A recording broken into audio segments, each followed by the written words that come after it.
உங்கள் அன்பு ஜோதிடர் பி. சிவராஜ். மேசராசி நண்பர்களே,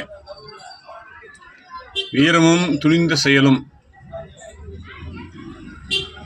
எதிலும் முன்னின்று பொறுப்பு வகிக்கும் ஆற்றலுடைய மேச ராசி நண்பர்களே, உங்கள் ராசி அதிபதி மிதுன ராசியில் இருப்பதால் உங்கள் இளைய சகோதரர்களால் நன்மை உண்டாகும்.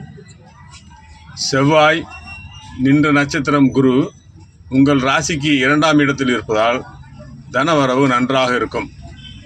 செவ்வாய் நின்ற உப நட்சத்திரம் சனி கும்பராசியில் இருப்பதால் நீண்டகால நண்பர்களை சந்திக்கும் வாய்ப்பு கிடைக்கும். கொழுப்பு சம்பந்தப்பட்ட உணவு சாப்பிடுவதை தவிர்க்கவும், சொத்துக்கள் வாங்குவதில் கவனமாக ஆராய்ந்து செயல்பட வேண்டும். இந்த காலகட்டத்தில் உங்கள் வீட்டில் உள்ள பெண் தெய்வம் உங்களை காத்து கொண்டிருக்கிறது என்பதை மிக்க மகிழ்ச்சியோடு தெரிவித்துக் கொள்கிறேன். நன்றி.